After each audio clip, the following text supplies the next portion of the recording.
Popular front of India Bharat की सबसे बड़ी मुस्लिम संगठन है और 17 तारीख को इसका स्थापना दिवस मनाया जा रहा है।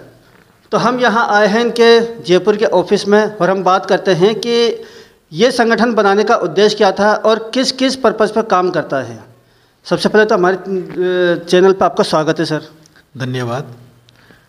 ये जो आपके संगठन है ये काफ़ी बड़ा संगठन है और काफ़ी बड़े लेवल पर काम करता है और जो भारत की सरकार है वो भी इस पर काफ़ी आपत्ति जताती है और आप इसका स्थापना दिवस मनाने जा रहे हैं, तो इस पर किसी तरह की रुकावट आ रही है?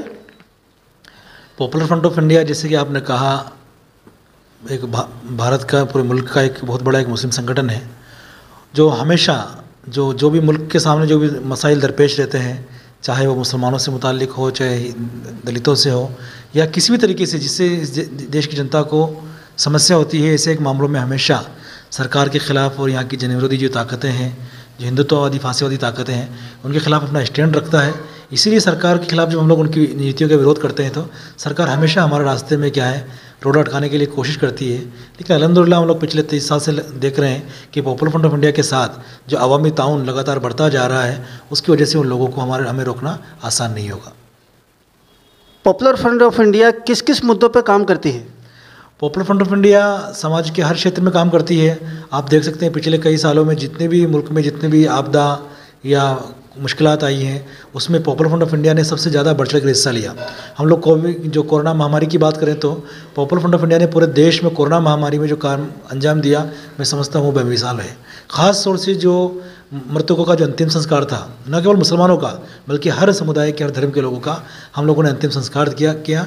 जब केरला में बाढ़ आई और सुनामी की जब बाढ़ आई, जब दिल्ली फसाद हुआ, मुजफ्फरनगर फसाद हुआ, तो वहाँ पर जो बढ़ चढ़ कर हमने लोगों की मदद की, राहत का कार्य किया, वो भी एक बेमिसाल काम है। और जो भी बेगुनाह लोग जिनको गलत तरीके से सरकार दुष्टतापूर्ण कार्रवाई करके जेलों में डाल देती है, पॉपुलर फ्रंट ऑफ इंडिया उनके जो बेगुनाह लोगों के केसों को लगातार देखती है, उनके ऊपर काम करती है। और इसके साथ साथ जो भी मुल्क के सामने जो उनके अधिकारों को हनन करने के लिए सरकार जो कानून लाती है, चाहे वो किसान विरोधी कानून हो, चाहे वो नागरिकता कानून हो, जितने भी कानून सरकार लेकर आती है, हम लोग उनकी पुरजोर मुखालफत करते हैं और आवाम को उसके लिए जागरूक करते हैं। हमने देखा है कि आपका और ईडी का चोली दामन के साथ रहा है, हमेशा ये मामला उछलता रहता है। क्या कारण है कि ईडी हमेशा आपके पीछे पड़ी रहती है? मैं समझता हूँ ये ईडी अपनी मर्जी से नहीं, सरकार के निर्देशों के मुताबिक हमारे पीछे है और वो ईडी को हमारे पीछे लगाकर मैं समझता हूँ फंस गए हैं। क्योंकि पिछले कई सालों से आप लोगों ने देखा, ईडी हमारे देश की एक बहुत सम्मानीय संस्था थी, जिसको बड़े बड़े मुल्क में जो घोटाले होते हैं और जो करप्शन होते हैं उनको जांच करने के लिए बनाया था, यानी कि मनी लॉन्ड्रिंग के केसों की जांच करने के लिए बनाया था। लेकिन हम लोग देख रहे हैं पॉपुलर फ्रंट ऑफ इंडिया के ऐसे ऐसे मेंबरों के घरों पर वो ईडी रेड कर रही है जिनकी दिहाड़ी मजदूर 100 रुपये 200 रुपये है। ये बहुत शर्म आई ईडी के लोगों को जब हमारे एक मेंबर के घर पर उन्होंने रेड की और उसके घर पर कुल मिलाकर कल 500 रुपये मिले। तो मैं समझता हूँ सरकारी एजेंसियों का एक बेशर्मी से क्या है, ये सरकार जो इस्तेमाल कर रही है, इसको रुकना चाहिए। और पिछले 2 सालों से ईडी हमारे पीछे है, लेकिन अभी तक हमारे खिलाफ कोई सबूत उनको नहीं मिला है। सबूत क्या नहीं, असल में है ही नहीं। वो कभी 500 करोड़, कभी 200 करोड़, कभी 100 करोड़, वही लोग तय नहीं कर पा रहे असल में इल्ज़ाम क्या है। तो ये झूठा और बेबुनियाद आरोप है, इसमें कुछ भी सच्चाई नहीं है। केवल वो पॉपुलर फ्रंट ऑफ इंडिया की एक्टिविटीज़ को रोकने के लिए, आवाम को गुमराह करने के लिए, हमारे मेंबरों को हरेसमेंट करने के लिए इस तरीके की कार्रवाई करते हैं। लेकिन इनकी किसी भी ऐसी कार्रवाई से पॉपुलर फ्रंट ऑफ इंडिया रुकने वाला नहीं है, डरने वाला नहीं है। आप स्थापना दिवस मना रहे हैं, ये सिर्फ राजस्थान में है या पूरे भारत में मनाया जाएगा? पॉपुलर फ्रंट ऑफ इंडिया का जो ये पॉपुलर फ्रंट डे है 17 फरवरी को, ये पूरे मुल्क में मनाया जाएगा। और ये हम लोग पॉपुलर फ्रंट ऑफ इंडिया हर साल इसके लिए एक नारा देता है। इस बार पॉपुलर फ्रंट ने इसके लिए सेव द रिपब्लिक का नारा दिया है, क्योंकि इस साल हमारा देश आज़ादी के 75 साल मुकम्मल करने जा रहा है। लेकिन उसी वक्त देख रहे हैं हम लोग हमारे देश में आज़ादी ख़त्म होती जा रही है। देश के अंदर से जो गणतंत्र है वो ख़त्म होता जा रहा है, देश में नागरिक अधिकारों को ख़त्म किया जा रहा है। इस बार हम लोग 17 फरवरी को हमारा सेव द रिपब्लिक, गणतंत्र बचाओ के नारे के साथ हमारा ये पॉपुलर फ्रंट डे पूरे देश में बहुत ही हर्षोल्लास के साथ मना रहे हैं। राजस्थान के अंदर भी इंशाअल्लाह 17 फरवरी को एक बड़ा आजिमशान यूनिटी मार्च निकाला जाएगा, जिसमें मुल्क के भी और हमारे ये संगठन के भी राष्ट्रीय जो लेवल के पदाधिकारी भी शामिल होंगे और ये स्टेट लेवल के भी कई जो लोग उसमें अन्य मेहमान भी उसमें शामिल होंगे। अभी एक हिजाब का मुद्दा काफ़ी उछला हुआ है और हमारी जो वक्फ बोर्ड की प्रॉपर्टियां हैं वो काफ़ी खाली पड़ी हैं। इसको लेके सरकार मुस्लिम यूनिवर्सिटियां क्यों नहीं बनाती ताकि ये हिजाब का मुद्दा ही ख़त्म हो जाए? देखो, हिजाब और ये मुस्लिम यूनिवर्सिटी दोनों अलग अलग मसले हैं।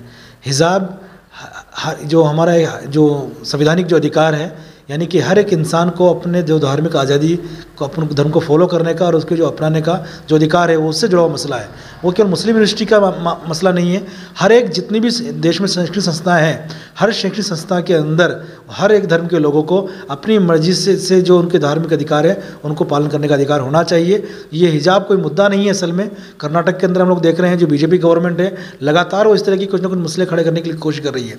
इसके पहले धर्म परिवर्तन का कानून लेकर आए, गोरक्षा का कानून लेकर आए, तो लगातार वो ऐसे मसले लेकर आ रहे हैं। और ऐसा नहीं है ये जो लड़कियां हैं ये अचानक बुर्का पहन, जैसे एक लोग कह रहे हैं अचानक बुर्का पहन के आ ले, ऐसा नहीं। कई सालों से उसी कॉलेज में लोग बुर्का पहन के वो लोग हिजाब लगाकर वो लोग वहाँ कॉलेज के अंदर जाती हैं। लेकिन जब ये बीजेपी का एक एजेंडा चलाने के लिए जब वहाँ की सरकार इस एजेंडे को थोपने के लिए इस तरह के एक्शन करती है, तो हम लोग देखते हैं पूरे मुल्क में जो उसके समर्थन में जो लोग खड़े हुए हैं। मैं समझता हूँ ये कभी भी इस तरीके की जो देश में जो हमारे संवैधानिक अधिकार है उनको लोग नहीं छीन पाएंगे। हम लोग हमारे अधिकारों के साथ जो संविधान ने हमको दिए हैं उनके साथ हमेशा रहेंगे। उनमें कुछ कमी होगी तो हम लोग लड़ाई करेंगे, संघर्ष करेंगे। अभी यहाँ देखा गया है कि चाकसू में भी कल यही मुद्दा उछला, जहाँ 3 साल से हिजाब पहनकर लड़कियाँ जा रही थी, लेकिन कल उनको रोक दिया गया। हाँ, चाकसू के अंदर भी जब ये मसला सामने आया, हमारे लोग भी वहाँ पर पहुँचे। फिर वहाँ के जो प्रशासन ने उसके लिए माफ़ी मांगी है और वो वापस लड़कियों को उसमें क्लास में बिठाया है। लेकिन फिर भी मैं राजस्थान सरकार से हम लोग कहना चाहेंगे, अगर आप बाकायदा आपने जो एक सर्कुलर जारी करें, कोई भी शैक्षणिक संस्थान इस तरीके की शर्मनाक कार्रवाई ना करे, अगर करे तो उसके ऊपर कठोर कार्रवाई होना चाहिए। करबला में एक तो कन्या स्कूल का मसला है और जो ज़मीन खाली पड़ी है उस पर लोग मुस्लिम छात्रावास बनाने की मांग उठा रहे हैं, तो इसमें भी आप उनका समर्थन करेंगे? बिल्कुल, जो सरकार को चाहिए कि वो मुस्लिम छात्रावास बनाए, जो वक्फ बोर्ड को उसके लिए जिम्मेदारी दे सकते हैं। लेकिन जो मुस्लिम प्रॉपर्टी है या वक्फ की प्रॉपर्टी है उस पर केवल मुसलमानों का ही अधिकार है, वो मुसलमानों के लिए ही बनना चाहिए। उसमें केवल किसी माइनॉरिटी का हॉस्टल या ऐसा नहीं बनना चाहिए।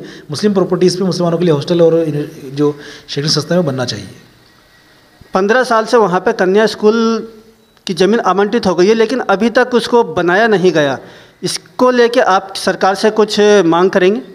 वहाँ के जो लोकल एमएलए हैं वहाँ से उनके वहाँ के लोगों ने भी इसके बारे में पहले मुलाकात की थी और हम भी सरकार से कहते हैं कि जो राजधानी के अंदर एक मुस्लिम वोट है, जिन्होंने आपको बड़े यहाँ से 3-4 एमएलए यहाँ से दिए हैं, आपकी जिम्मेदारी है कि जो मुस्लिम क्षेत्र की जो समस्याएं हैं उनको ऊपर ध्यान दें, उनको सुलझाएं, ताकि वो जो जिन वादों के साथ, जिन मकसद के साथ आपने सत्ता में आए थे वो पूरे हो सके। इस बार हमने पोस्टर में देखा है कि आप स्थापना दिवस पर कुछ अलग करना चाहते हैं, तो क्या क्या अलग करना चाहते हैं? पॉपुलर फ्रंट ऑफ इंडिया का एक यूनिटी मार्च है, जो बाकायदा एक डिसिप्लिन कैडर का हमारा एक उसमें स्वरूप दिखता है, उसमें नक्शा दिखता है। तो इस बार यूनिटी मार्च जो कोटा में हो रहा है उसके अंदर हमारे जो कैडर्स हैं वो बाकायदा एक यूनिफॉर्म के साथ में एक डिसिप्लिन स्टाइल में इंशाल्लाह कोटा में यूनिटी मार्च करेंगे। उम्मीद करते हैं कि हमारा वीडियो आपको पसंद आएगा। अगर हमारे वीडियो आपको पसंद आए तो हमारे चैनल को लाइक करें, सब्सक्राइब करें और बेल आइकन का बटन जरूर दबाएं। देखते रहें जन अधिकार न्यूज़।